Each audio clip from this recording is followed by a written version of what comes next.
چو نکنی خوچ ما گرد ماچم دارن همای خو نگیرینی یونا یو پرد ماچم دارن همای خو تسلیم ای بنی هرتم لنگون آنیا دونی چودم نزار ماد حق و تلسم ماچم دارن همای خو گرده پیله کن بار ای زیر بستنج بین یار ای چره نکن یار ای ماچم دارن همای خو مهنت شاری را دوری به حق پل آدایه پوری تک خله ای یو حوری ماچم وردن همای خو رضای ای ماری گونو ازای ای ماری دونو ازو ای سر اشهد آنو maçım darên humayê xwe.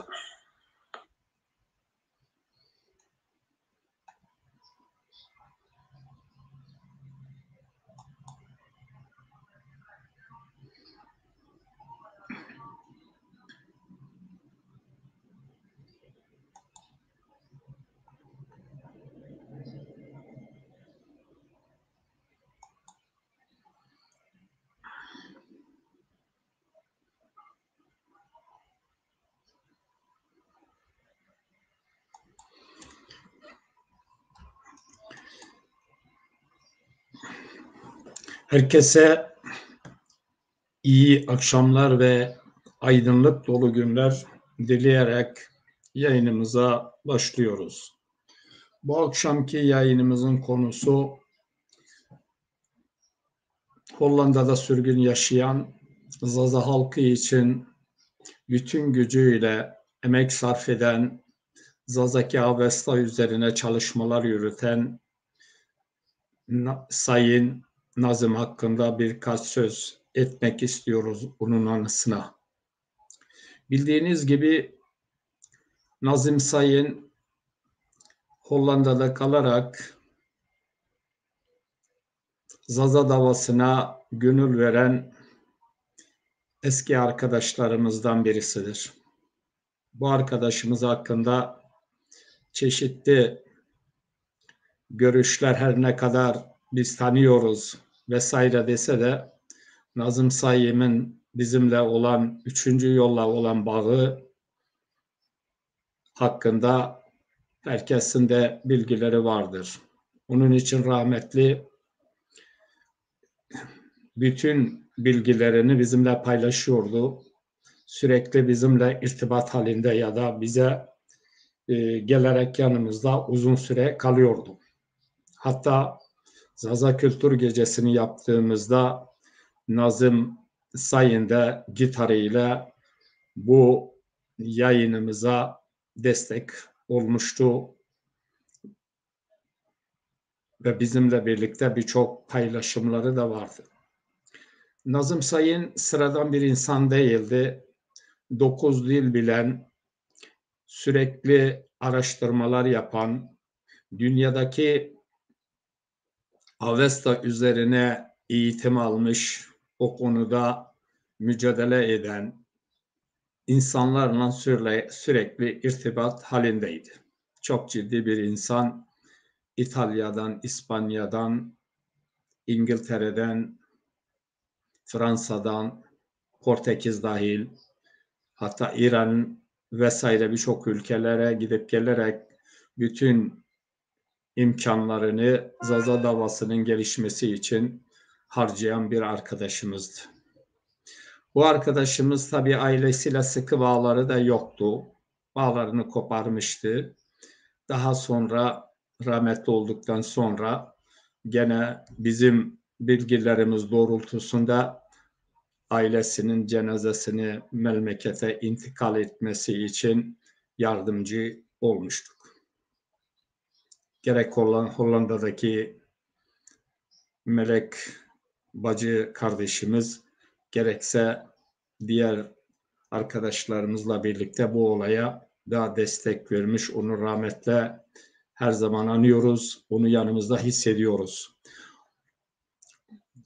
Gagan Çar, Nazım Sayın arkadaşımız bağımsız Zaza meselesinin gelişmesi için sürekli bizimle istişareler yapardır. Devletçi değildi, anti devletçiydi. Ama bugün görüyoruz ki ne yazık devlete yaltaklık yapan bazı kesimler neredeyse partiyi ele geçirdikleri gibi Nazım Sayın'ı da kendi yanında kendi adamlarıymış gibi gösterme çabası içerisindedirler. Gerek aile çevresi gerek bu ihanet şebekeleri Nazım'la bir merhabalaşmaları ya uzaktan vardı ya da bir etkinlikte görürlerdi. Onların Nazım'la ilgili temel bilgilerden yoksundurlar. Bunun için de biz bu açıklamayı yapma zorunluluğu duymuş bulunuyoruz. Nazım'ın özel olarak da birçok ilişkileri vardı. Hatta kendisinin bizimle paylaştığı bir resim var. O resimde bir çocuk var. Ayrıca çocuğun da başka bir resimde annesi var. Ama herkes Nazım Sayi'nin işte bekar olduğunu, çocuğunun olmadığını düşünüyordu. Doğru değildi. Rahmetlinin bir çocuğu vardır. Evet, onun da resmini bugün paylaşmış bulunuyoruz.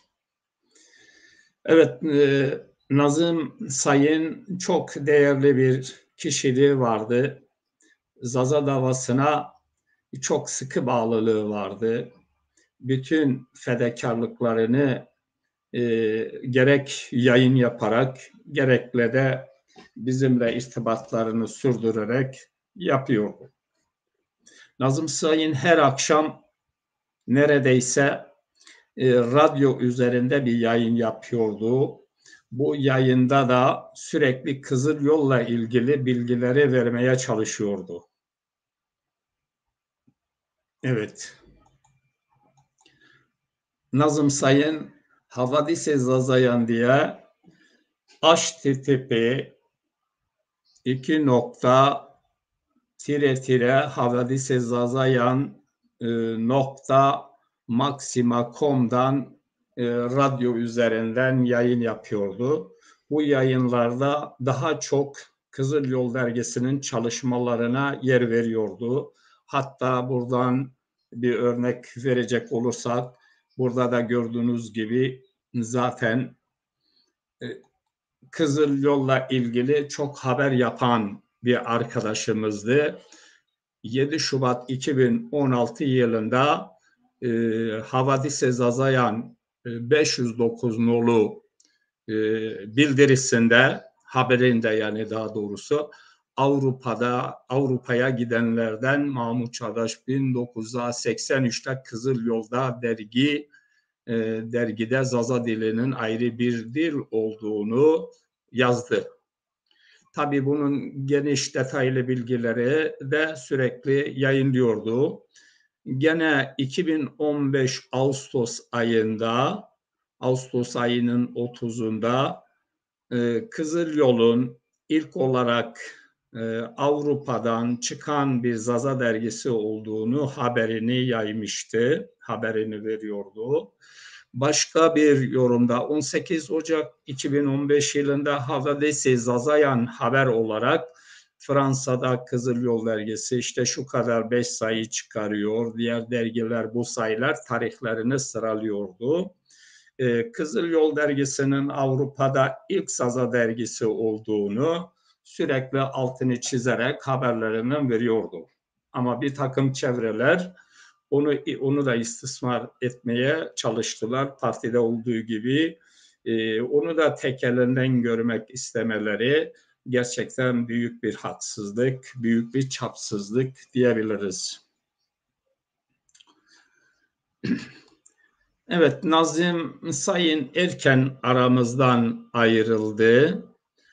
Kendisi maden kökenli, maden zazalarından, daha sonra işte hayatını birçok kere yayınlamıştık. Ankara'da okurken daha sonrası Hollanda'ya geldi. Hollanda'da elektrik mühendisliği üzerinde eğitim görüyordu ve bundan sonra da o bütün bu çalışmaları durdurarak Zaza meselesine çok önem verdiği için yanımıza kadar geldi. Neler yapmamız gerektiğini bizden de bilgiler almış oluyordu.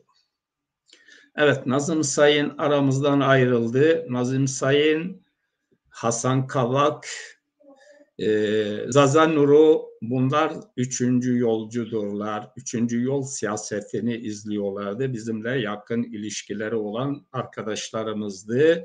Gerek Zaza Nuru, gerek Nazım Sayın, gerekse Hasan Kavak'ın anısı önünde saygıyla eğiliyoruz.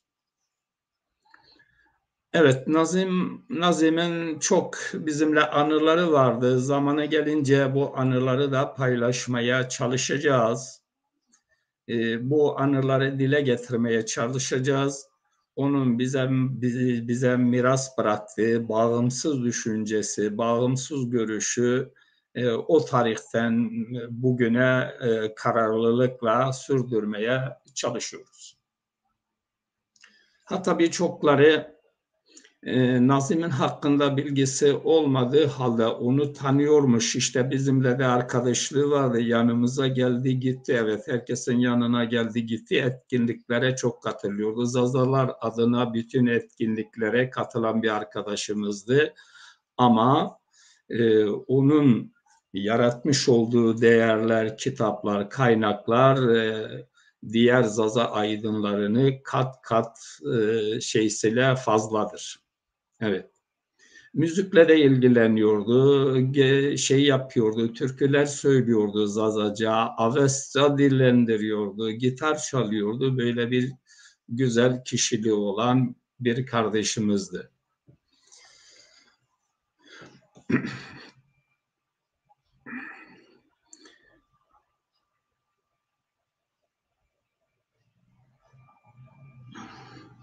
Evet, Zeki Zazayan ve diğer kardeşlerimiz de Mir Feyyaz linkten bizi izliyor. Sizlere teşekkür ediyoruz. Yayınımızı paylaşırsanız seviniyoruz. Yayının paylaşılması, dağıtılması çok önemlidir. Bağımsız Zaza görüşünü savunmak günümüzden ve geçmişten beri çok zor bir sorundur. Çünkü bazılarına göre herkesi dokunuyor. Zaza deyince ya Türklerin ya da Kürtlerin gölgesinde hareket edeceksin. Bu şekilde Zazaları parsellemişlerdir. Zazalar bu parsellenmişlikten ötürü Türklerin gölgesinde, Kürtlerin gölgesinde kaldığı sürece bunların hiçbir zaman hakları da olmayacaktır. Bunu bilmek lazım. Yani Zazaların kendisine özgü bir bayrağı, milli bayramları, Zazaların bir coğrafyası, bir haritası, bir tarihi vardır. Buna dört dörtlük sarılmayan Zazalar samimi Zazalar değildir. Türklerden, Kürtlerden çekinerek, onlardan korkarak Zazalık geliştirilemez. Hele sömürgeci Türklerin gölgesinden Zazalık hiçbir zaman gelişmez. 3 kişi, 5 kişi Zazaca çaba sarf ederken milyonlarca Zaza bugün Türkçüleşiyor, Kürtçüleşiyor. Bunun önünü açmak için cesaretli davranmanız lazım. Kimseden çekinmeden Zazaların da bir ülkesi vardır, bir halkı vardır. Dünya ile iletişime geçmesi lazım. Kendi halkıyla birleşmesi lazım. Yoksa Zazaların Türklerin gölgesinde, Kürtlerin gölgesinde hareket etmesi Zaza halkına ihanettir. Onlarla birlikte hareket etmek Zaza davasını geliştirmekten çok uzak. Zaza halkının, Zaza tarihinin, Zaza dilinin ölmesine seyirci kalmaktır.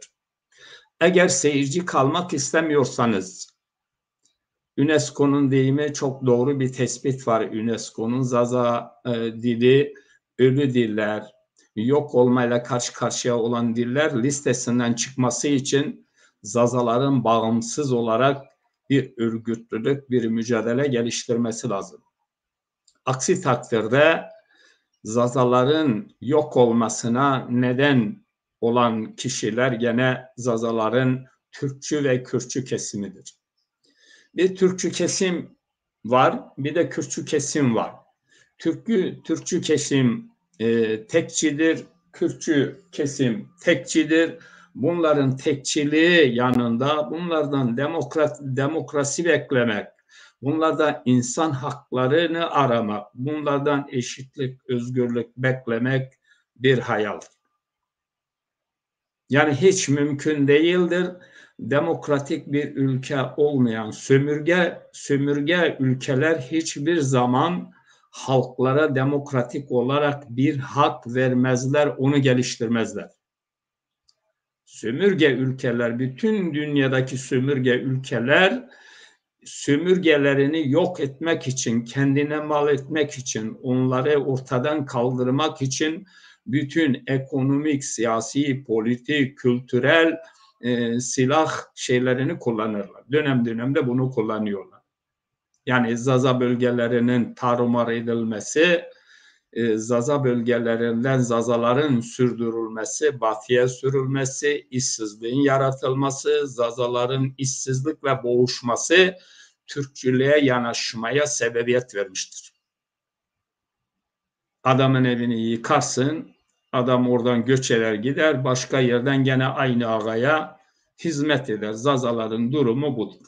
Zazalar mutlaka ve mutlaka bağımsız kendi varlığını, milli davalarını geliştirmek için bir mücadele içine girmelidirler diye yıllardan beri söylüyoruz. Ama ne yazık ki biz Zaza Partisi'ni kurarak Zazaların da siyasi olarak ortaya çıkmasını sağlamaktı. Birinci amacımız budur.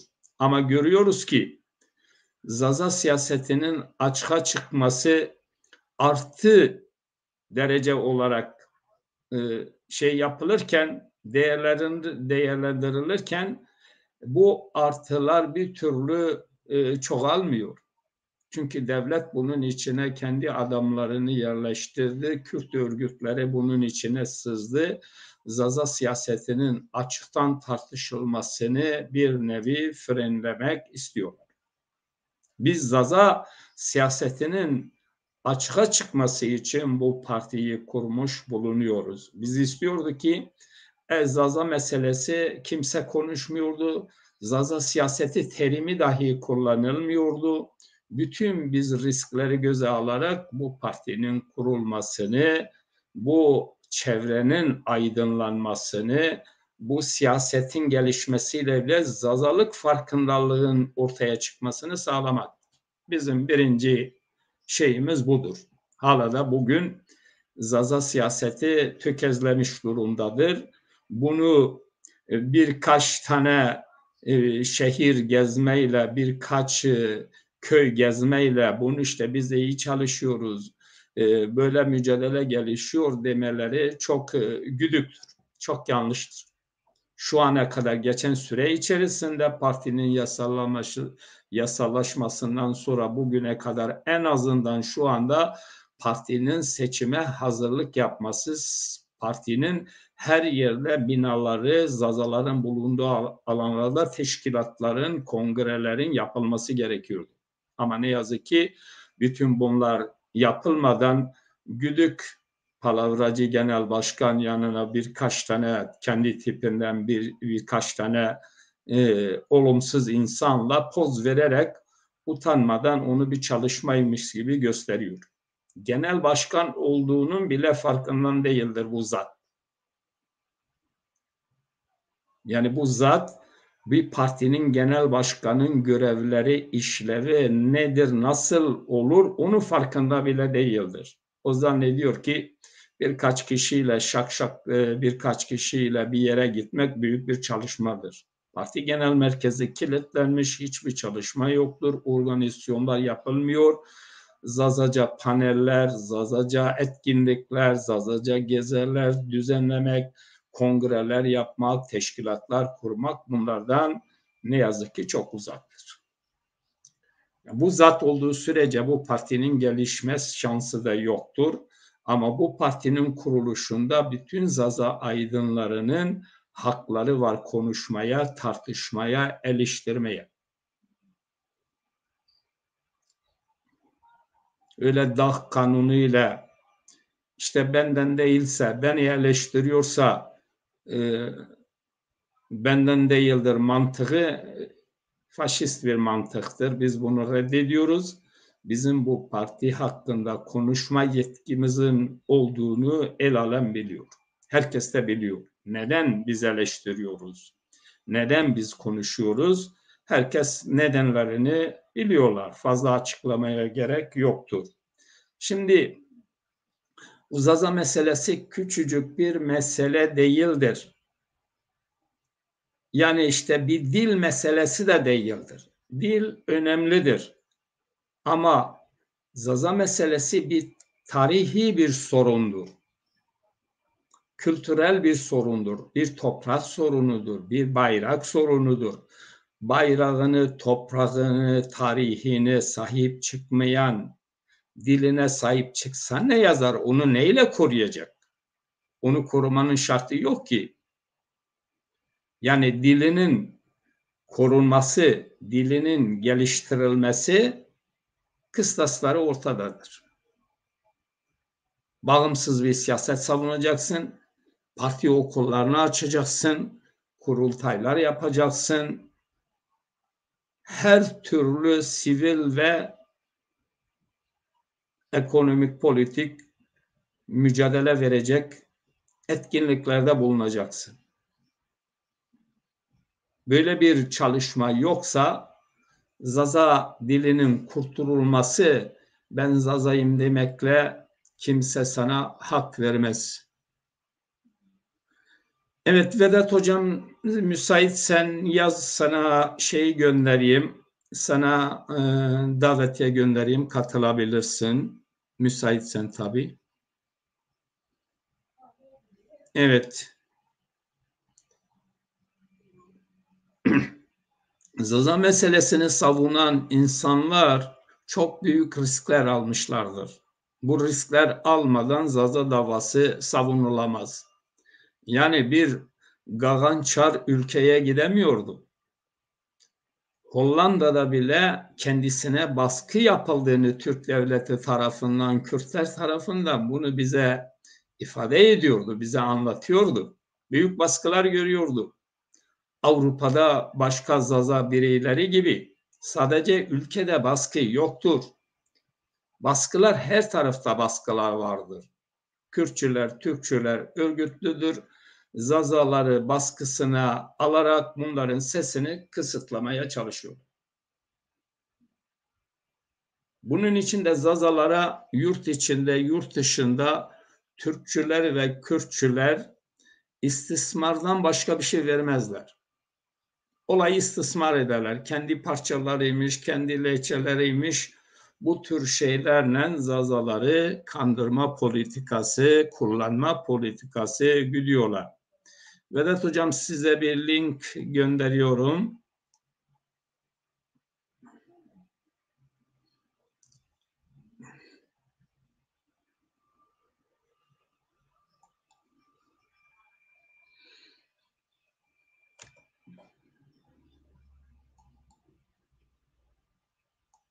Evet, size link geldi Vedat Hocam. Evet, Zazaların birçok insanları, yani parti politika yapması gerekirken küçük bir iki çizikle, yani bir kelime işte şunu anlamı ne, bunu anlamı ne, ya bunlara ihtiyaç kalmadı. Bunu Gagan Çarlar yazdı, Zülfü Selcanlar yazdı, Vedat Kaymaklar yazdı.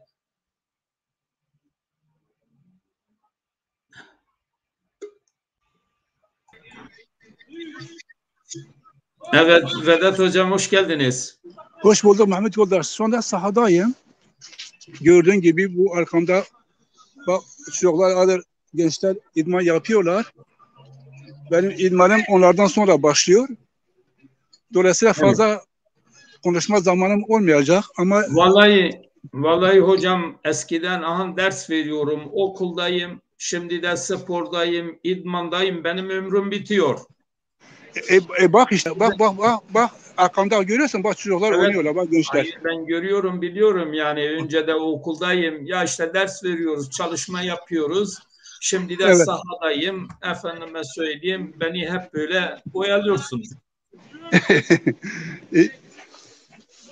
Evet, bugün peki, şaka ediyorum, teşekkür ederim, iyi ki varsınız, güzel yapıyorsunuz. Rica ederim. Soru varsa sor Mehmet Yoldaş, cevaplayayım. Ben bir 5-10 dakika zaman var da. Evet, tabii şimdi Gagan Çar'la ilgili bir paylaşımlar yaptım. Gagan Çar'ı siz de şeyde izlediniz, bizim yaptığımız kültür gecesinde, zannedersem siz de o şeye katılmıştınız. Onun hakkında tabii bazıları şimdi Nazım Sayın'ı, yani anti devletçi de işbirlikçi gibi kendileri işbirlikçi sınıfına koymak için böyle bir çaba sarf ediyorlar. Yani bunu dile getiriyorlar. Biz de onlara cevap olması bakımından onunla ilgili bilgilerimizi paylaşıyoruz kamuoyuyla. Sizin bu konuda düşünceniz nedir? Yani bu Türkçülerin, bu Kürtçülerin gölgesinden bu Zaza davası gelişir mi?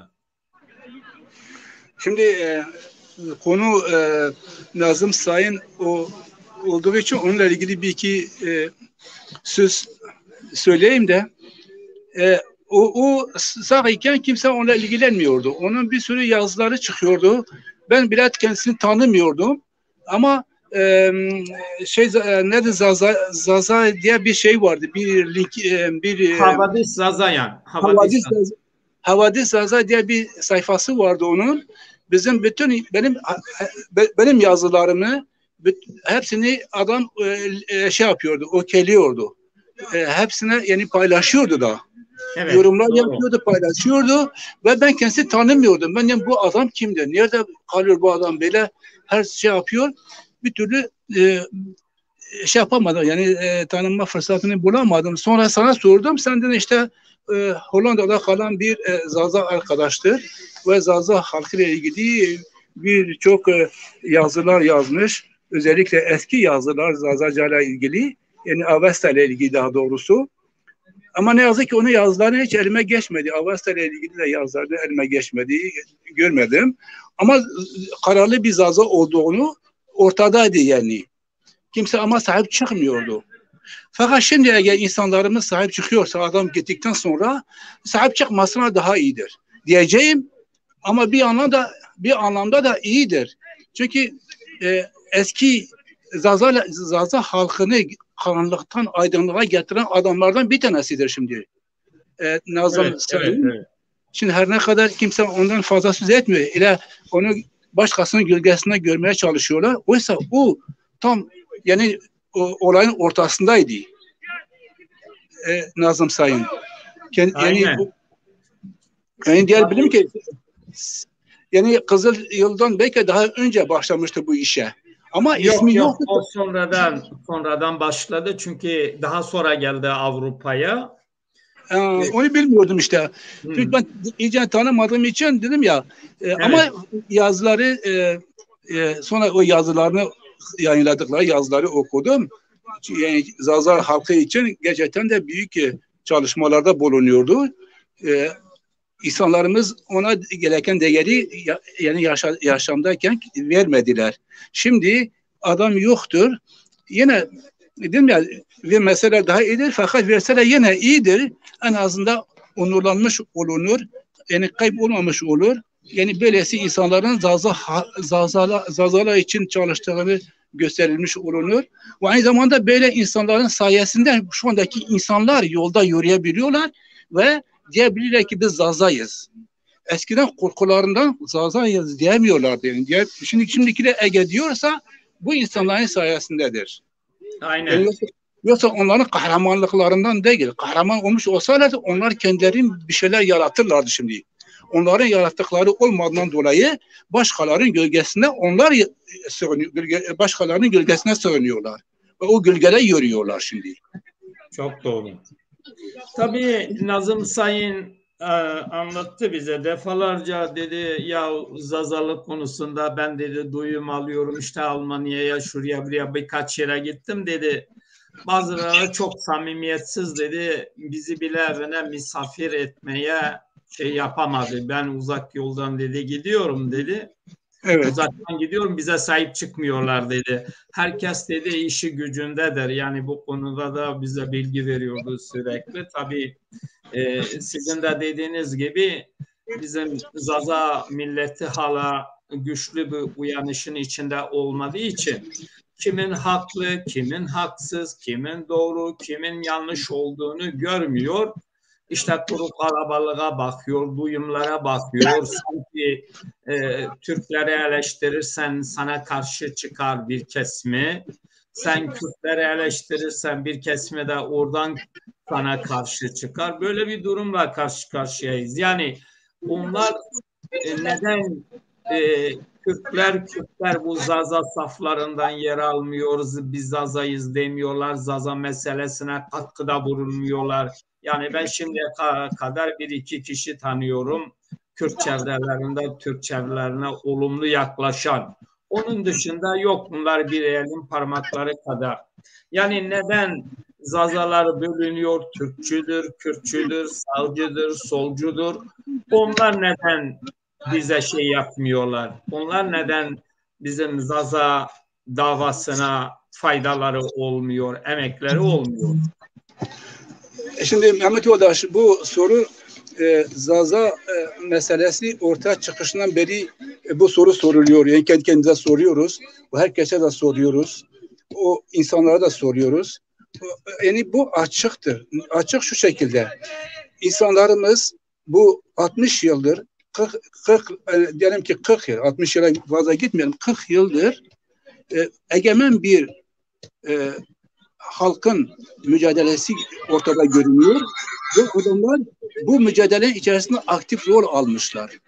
Çoğumuz gibi biz de oynadık, biz de rol almıştık aktif bir şekilde. Dolayısıyla bu aktif mücadele sayesinde belirli yerlere gelinmiş. Belirli imtiyazlar elde edilmiş. Belirli kutluklara, belirli yani yerlere gelinmiş. Yani şimdi bu saatten sonra, şimdi Artuk Üniversitesi'nde adam rektördür. Rektörlüğü bırakıp gelip Zaza meselesinin peşine koşar mı? Koşmaz. Ama gerçek Zaza olsa halkını satmaz tabii. Gelir yapar. Ama şu anda orada oturan adam aslı Zaza olmasına rağmen her gün Zaza halkını asimilasyona uğratmak için eline geleni yapıyor. Onun yandaşı aynı şekilde. Onun sağında, solunda, arkasında, önünde oturanlar hepsi böyle yapıyorlar. Gelip o üniversite amfiteyatrolarda oturanlar, öğrencilerin çoğu Zaza ise onları bile asimile ettiriyorlar. Kendi mevkileri gereği.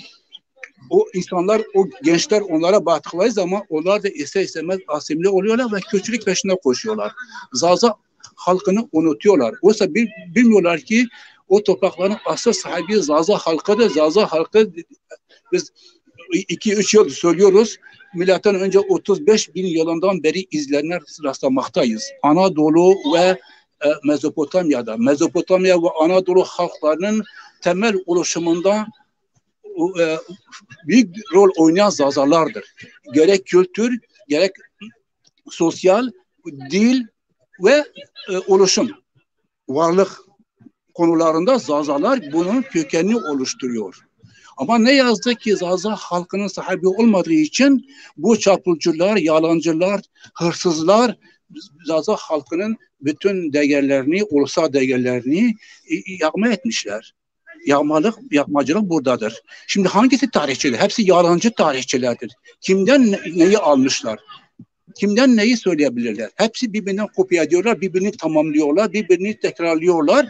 Gün boyu aynı şey söyleniyor ve onlar ortaya çıkıyorlar. Ama Zazalar çıkmıyor.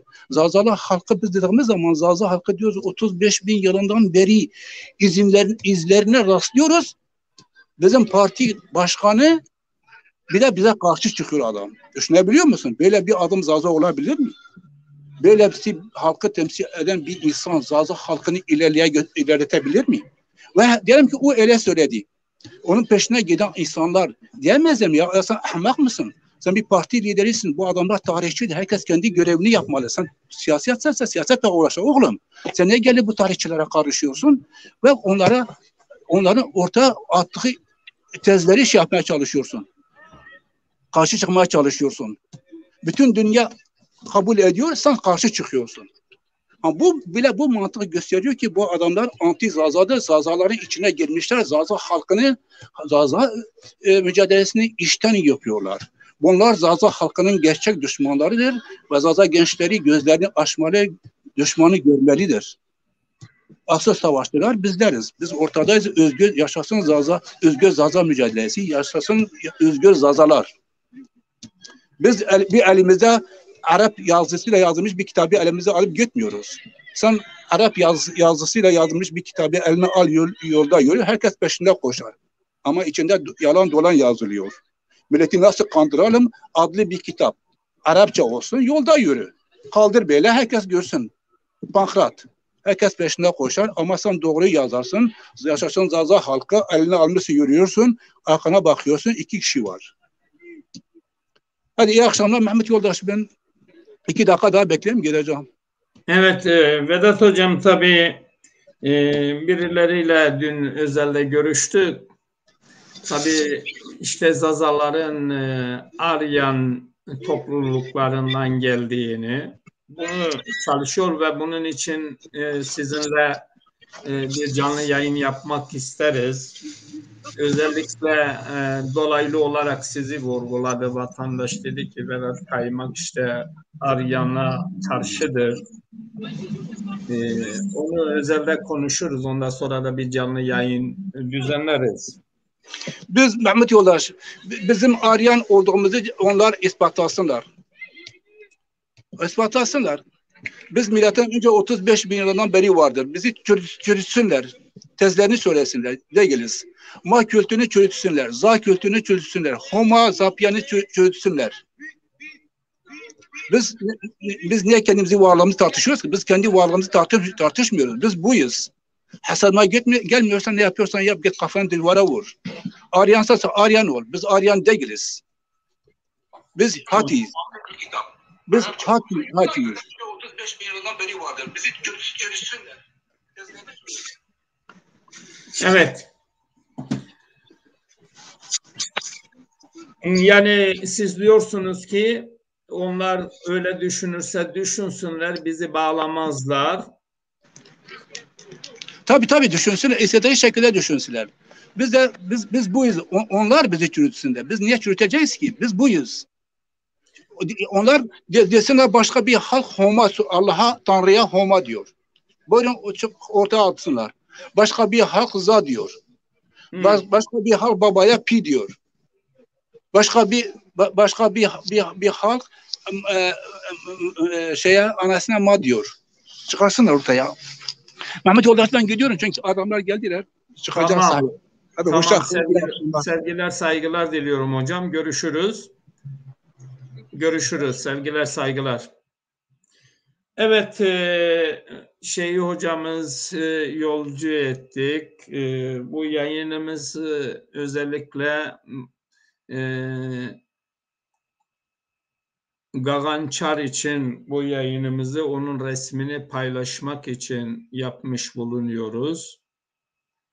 Gagan Çar diye yeni katılanlar için tekrar etmekte yarar var. Gagan Çar Havadis-i Zazayan olarak yayın yapardı. Devamlı 3. yolun haberlerini veriyordu. Bizim çalışmalarımızı yayınlarından haber olarak veriyordu. Tabii başka haberler de veriyordu dünyada, ülkede olup bitenleri. Gagan Çar Nazım Sayın kendisi çok sayıda Zazaca Avesta üzerine çalışmalar yaptı. Bu kitapların çoğu da bugün elimizde, başkalarında duruyor.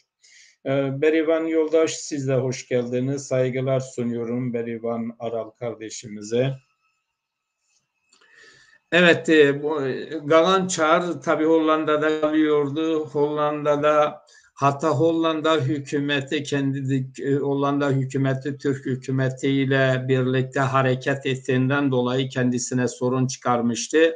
Avrupa İnsan Hakları Mahkemesi'ne, o da Hollanda'yı mahkemeye verdi ki bunlar işte emperyalist sömürgeci güçtür.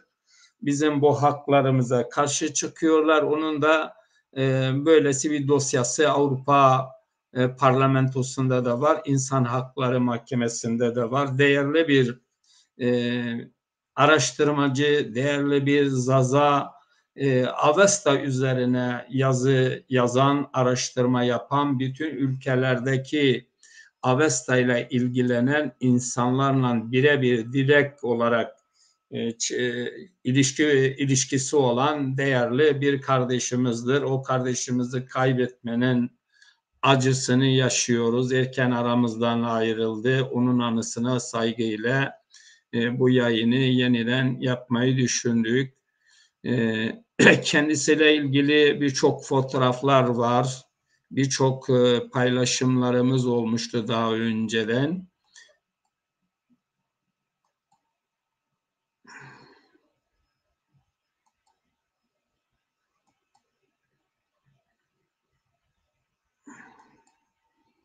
Evet, Gagan Çar Nazım Sayın Hollanda'da Havadis-i Zazayan olarak her akşam gece saat 23'te dünyada olan biten haberleri Zazalarla ilgili paylaşımlara yer veren değerli bir kardeşimizdi.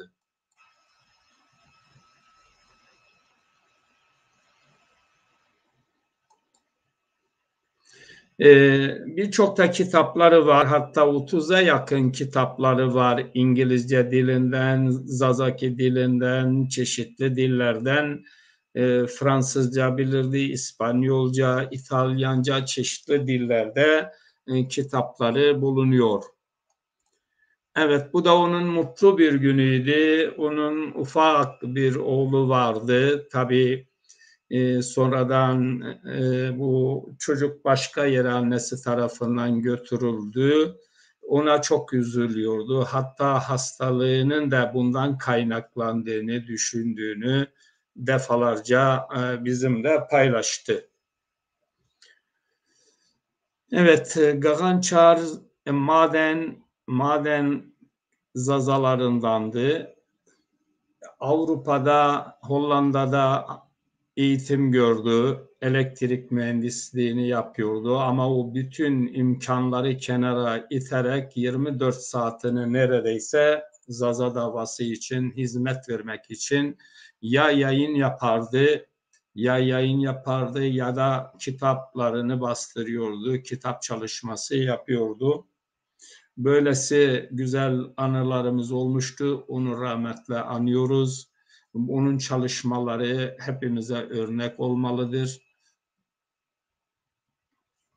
Evet, yayınımızı burada sonlandırıyoruz. Herkese bizi dinledikleri için teşekkür ediyoruz. Bir dahaki yayınımızda buluşmak dileğiyle.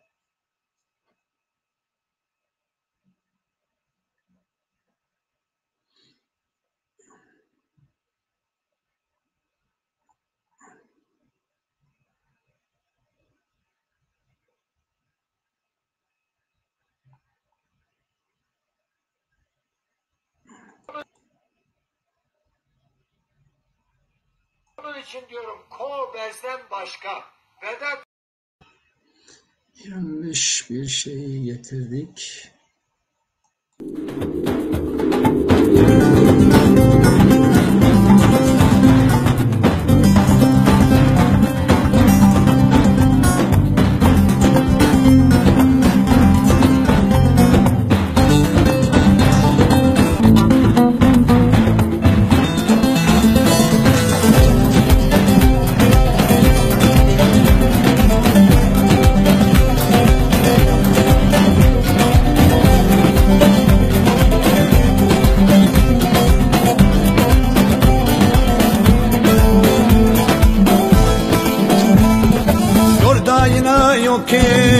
كاسرنايا والله بينو انا كنت حوايا زريج غير مخين جناح لنا دمر وجهنا دون جرايا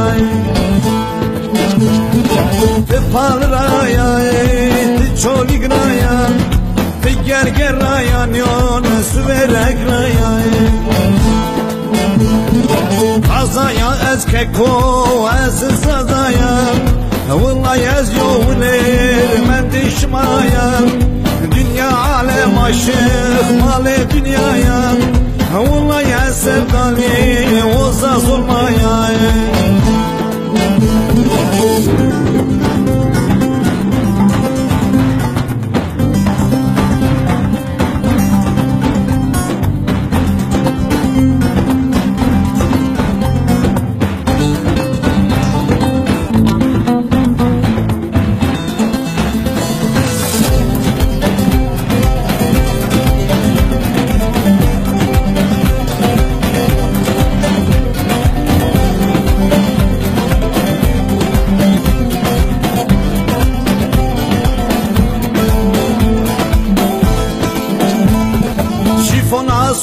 Kasir sarıydım Aklımı mesela Gület verdim Vallahi ana sevda Espota verdim demir vazkene goncaraya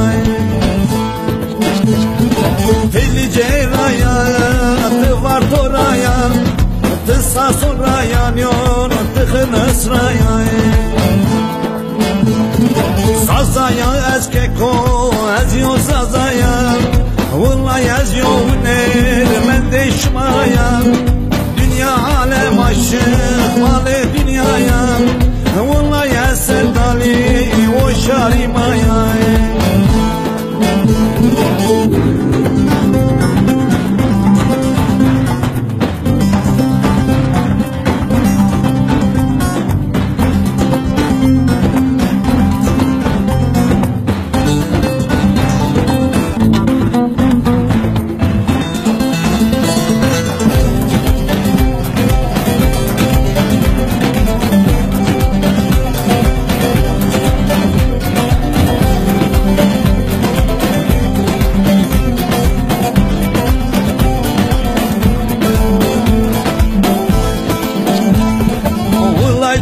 Seyi gileyt süri Vallahi tırsaydı ya esti big buri Vallahi tırındaki mutki koş giri Demir vazkine goncaraya Tı dersim raya tı bayburtlaya Tı maden raya nyon tı çerbik raya Sazaya eskeko ez sazaya Vallahi ez yoner men deşmaya Dünya alem aşık malı dünyaya Vallahi ez sevdali o zazılmaya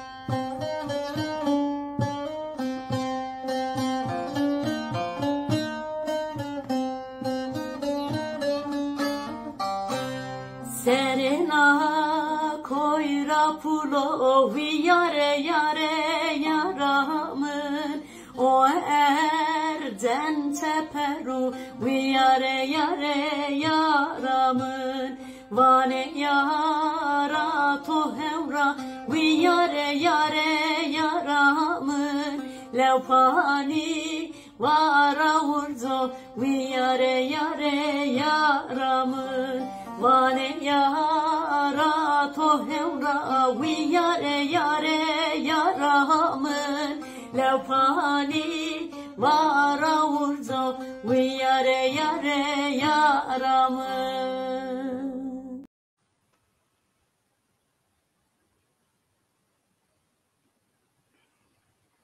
Mavi Kheri, merhaba.